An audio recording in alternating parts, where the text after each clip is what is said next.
गोवा में 1 महीने पहले 17 साल की एक लड़की की मौत हो जाती है। लड़की के पिता को लगता है कि उसकी बेटी की मौत के लिए एक लड़का जिम्मेदार है। अब अपनी बेटी की मौत का बदला लेने के लिए लड़की का पिता उस लड़के पर तेजाब फेंक देता है। बेचैन कर देने वाली ये कहानी आपको सुनाऊं उससे पहले तमिलनाडु से आया एक वीडियो आपको दिखाना चाहता हूं। इस वीडियो में पुलिस कस्टडी में खुद पुलिस वाले एक नौजवान का लाइव कत्ल कर रहे हैं।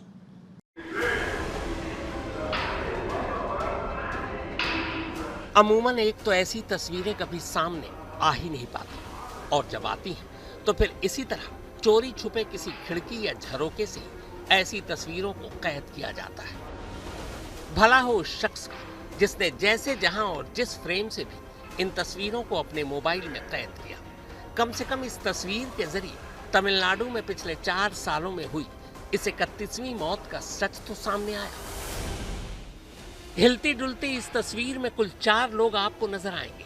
जो 3 खड़े हैं उनके हाथों में प्लास्टिक के पाइप और स्टील के रॉड हैं। ये तीनों तमिलनाडु पुलिस के जवान हैं, जबकि फर्श पर बैठा प्लास्टिक के पाइप और स्टील के रॉड से खुद को बचाता जो शख्स नजर आ रहा है उसका नाम अजीत है।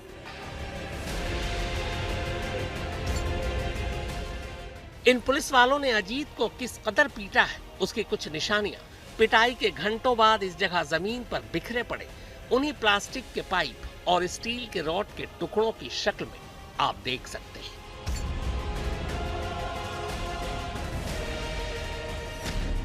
अब इन झरोखे वाले कैमरे से बाहर निकलकर असली कैमरे में कैद अजीत की साफ तस्वीरें देखिए। इन तस्वीरों में साफ दिखाई देता है कि अजीत के जिस्म का ऐसा एक भी हिस्सा नहीं बचा जिस पर तमिलनाडु पुलिस की बेरहम जुल्म के निशान न हो। अब जब जिस्म पर जख्मों के इस कदर निशान हो तो फिर जिस्म में जान कहां बचेगी। यह आखिरी तस्वीर अजीत की नहीं बल्कि अजीत की लाश की है। और इस तरह पिछले 4 सालों में अजीत तमिलनाडु पुलिस के हाथों मर्डर किया जाने वाला 31वां शख्स बन गया। जी हाँ, अजीत की कस्टडी में मौत नहीं बल्कि पुलिस कस्टडी में खुद पुलिस ने अजीत का कत्ल किया है। इस वक्त पूरे तमिलनाडु में यह वीडियो वायरल है। अब जाहिर है मद्रास हाई कोर्ट भी इसी तमिलनाडु में आता है, तो भला ये कैसे मुमकिन होता कि ये वीडियो मद्रास हाई कोर्ट के जजों की निगाहों में ना आ पाता। मद्रास हाई कोर्ट की एक बेंच ने जब पुलिस या जुल्म की इन तस्वीरों को देखा तो सिर्फ एक ही सवाल पूछा, क्या वो एक आतंकवादी था? अब इस वीडियो से पहले की कहानी सुनिए। बात 27 जून की है। 27 जून शुक्रवार को 75 साल के शिवगामी और उनकी बेटी निकिता अपनी कार से दर्शन के लिए तमिलनाडु के मशहूर मदापुरम कालियम्मन मंदिर गई थी। 27 साल का अजीत इसी मंदिर में सुरक्षा गार्ड के तौर पर नौकरी करता था। माँ बेटी ने मंदिर जाने से पहले अजीत को कार की चाबी देकर उसे वहीं पार्क कर देने की गुजारिश की। बाद में दर्शन कर जब माँ बेटी लौटी तो उन्होंने पाया कि कार में रखा हैंडबैग खुला हुआ है। बैग देखने के बाद माँ बेटी ने कहा कि उनके बैग में 80 ग्राम सोने के जेवर थे जो गायब थे। चूंकि कार पार करने के लिए चाबी उन्होंने अजीत को दी थी, इसीलिए चोरी का सीधा इल्जाम अजीत पर लगा दिया। मामला पुलिस तक पहुंचा। इसके बाद थिरुपुवनम पुलिस स्टेशन के कुछ पुलिस वाले अजीत को पूछताछ के लिए अपने साथ ले गए, लेकिन पूछताछ के बाद 27 जून को ही अजीत को छोड़ दिया। पर अगले दिन माँ बेटी ने फिर पुलिस में शिकायत की, जिसके बाद पुलिस ने एक बार फिर से अजीत और उसके भाई नवीन को पूछताछ के लिए बुलाया। इस बार दोनों भाइयों की जमकर पिटाई की गई। नवीन के सामने भी उसके भाई अजीत को बुरी तरह मारा पीटा गया। बाद में नवीन को तो छोड़ दिया गया, लेकिन अजीत हिरासत में रहा। 28 जून शनिवार को 4 पुलिस वाले अजीत को अपने साथ लेकर थाने से दूर एसीपी के दफ्तर के पीछे एक गौशाला में ले गए। ये जो वीडियो आप देख रहे हैं, ये वीडियो उसी गौशाला की है। अजीत को इस गौशाला में ले जाने के बाद इस बुरी तरह पीटा गया कि वो बेहोश हो गया। घबराए पुलिस वाले अब उसे अपने साथ थिरुपुवनम अस्पताल ले गए, लेकिन उसकी हालत इतनी बिगड़ चुकी थी कि थिरुपुवनम अस्पताल के डॉक्टरों ने उसे शिव गंगाई सरकारी अस्पताल रेफर कर दिया। इसी अस्पताल में 29 जून की दोपहर 11:15 बजे अजीत ने दम तोड़ दिया।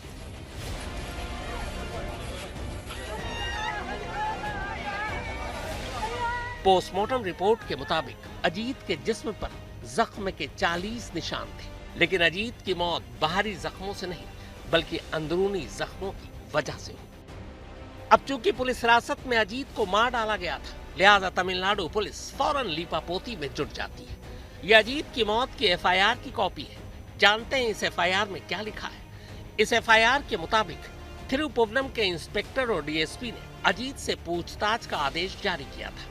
पूछताछ के दौरान अजीत ने यह मान लिया था कि गहने उसी ने चुराए। पूछने पर उसने बताया कि उसने चोरी के गहने इसी गौशाला में छुपा कर रखे। इसी के बाद 4 पुलिस वाले अजीत को लेकर गौशाला पहुंचे। एफआईआर के मुताबिक पूछताछ के दौरान अजीत ने भागने की कोशिश की, लेकिन तभी उसे मिर्गी का दौरा पड़ गया और वो गिर पड़ा, जिसके बाद उसे तुरंत पुलिस वाले थिरुपुवनम अस्पताल ले गए और फिर वहां से शिवगंगई सरकारी अस्पताल। अब जाहिर है जो पुलिस कस्टडी में कत्ल कर रही हो, कानून का कत्ल करने में उसे कितना वक्त लगेगा। पुलिस की इस एफआईआर और अजीत की पिटाई का ये वीडियो दोनों आपके सामने है, फैसला आप खुद कीजिए। जाहिर है तमिलनाडु पुलिस अपना खूनी चेहरा छुपाने की कोशिश कर रही थी, लेकिन इस एक वीडियो ने उसकी सारी पोल खोल दी। इसी के बाद खुद मैजिस्ट्रेट क्राइम सीन यानी गौशाला में पहुंचते हैं। यहाँ इस पूरी जगह का वो मुआयना करते हैं। ये तस्वीर उसी वक्त की है जब यहाँ मैजिस्ट्रेट साहब पहुंचे थे। इस जगह की जांच करने और इसकी तस्वीरें उतारने के बाद बाकायदा ये तमाम सबूत मद्रास हाई कोर्ट के एक स्पेशल बेंच के सामने रखे गए। ये वही अदालती दस्तावेज है। इन तस्वीरों में प्लास्टिक के वो टूटे पाइप, स्टील के रॉड सब कुछ दिखाई दे रहे हैं। यहाँ तक कि अजीत के जिस्मों के जख्म भी तस्वीरों के जरिए खुद अदालत ने देखे। अलबत्ता तमिलनाडु पुलिस अदालत या मीडिया को जो नहीं दिखा सकी वो सोने के वो जेवर थे जो खुद पुलिस के मुताबिक अजीत ने इसी गौशाला में छुपाए थे। अगर पुलिस सही थी तो फिर वो जेवर गौशाला से क्यों नहीं? Those are custodial murders. They are not custodial deaths. That's what we've been saying from the day one. That includes a differently abled as well.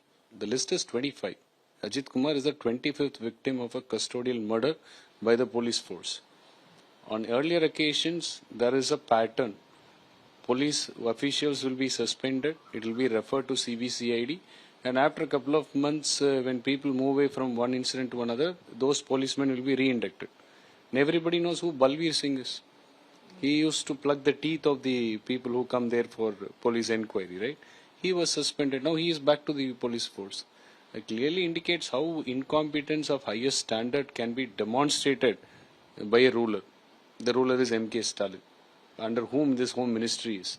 And this Ajit Kumar has shaken the conscience of everybody. The video which was released today morning when policemen are beating him clearly proves that our allegation is right. It is a cold-blooded murder. ऊपर से कमाल देखी, जब खुद सबूत Tamil Nadu police को आईना दिखा रहे थे, तब कोई ठोस कार्रवाई करने की बजाय सरकार ने 4 पुलिस वालों को सस्पेंड कर और एक सीनियर पुलिस अफसर का ट्रांसफर कर अपना फर्ज पूरी श्रद्धा से निभा लिया।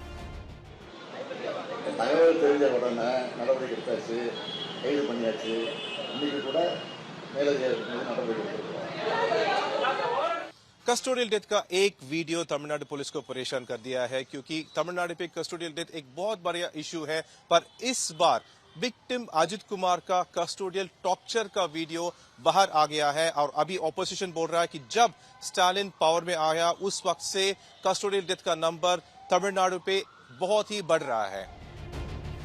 एक रिपोर्ट के मुताबिक पिछले 4 सालों में तमिलनाडु में पुलिस हिरासत में 31 लोगों की मौत हुई है। 2021 में राज्य में पुलिस हिरासत में 4 लोगों की मौत हुई थी। 2022 में 11 लोगों की मौत हुई। 2023 में 1 शख्स पुलिस हिरासत में मारा गया। 2024 में पुलिस कस्टडी में 10 लोगों का कत्ल हुआ, जबकि 2025 के पहले 5 महीने में 5 लोग पुलिस हिरासत में मारे जा चुके हैं। The police come directly under the control of the Chief Minister, who also acts as the Home Minister responsible for the police department of Tamil Nadu. And this is not the first time a custodial death has happened in the state. And the videos which are coming out are absolutely brutal. It is very, it's difficult to even look at them and imagine what Ajit Kumar must have gone through during those moments. It's absolute police excess which is happening in Tamil Nadu under the Chief Minister's rule. So with all consciousness, I'm only asking, or I'm only demanding what Mr. Stalin would have done if he was in opposition. The BJP demands that the CM Stalin should step down from his post to his consciousness and allow a thorough and fair investigation to happen against the police officers involved. It is not enough if an SP gets transferred. A superintendent of police getting transferred is not the first time. We've seen this transfers happening several times in the past and it's had no impact. Sivaganga की custodial killing को लेकर तमिलनाडु में politics हो रहा है। Opposition party leader Edappadi पळनिस्वामी इस मामला को लेकर एक वायलेशन अगेंस्ट ह्यूमन राइट्स बोला है और उन्होंने ये भी प्रश्न पूछा कि इस मामला को एक एपिलेप्टिक एपिसोड बोलकर कैसे क्लोज कर सकते हैं। और तमिलनाडु में पहले 5 साल में 25 कस्टोडियल किलिंग्स हुआ है और ईपीएस ने इस मामला को लेकर भी चीफ मिनिस्टर एमके स्टालिन को प्रश्न पूछा गया। और दूसरे ऑपोजिशन पार्टी भारतीय जनता पार्टी की state president Nainar Nagendran national human rights commission को भी लेटर लिखकर ये पूछ रहे हैं कि तमिलनाडु में ऐसा कस्टोडियल किलिंग्स कैसा अलो कर सकता है। फिलहाल इस सबसे ताजा यानी अजीत की पुलिस हिरासत में हुई मौत के मामले में खुद मद्रास हाई कोर्ट ने सुमोटो लेते हुए इस पर कड़ा रुख अपनाया है। कोर्ट ने पूछा है कि क्या अजीत एक आतंकवादी था? जब उसके पास कोई हथियार नहीं था तो उसे इस तरह बेरहमी से क्यों पीटा जा रहा था? इस पूरे मामले में मद्रास हाई कोर्ट ने तमिलनाडु पुलिस और सरकार से जवाब मांगा है। अंगा केशव के साथ प्रमोद माधव, चेन्नई, आज तक।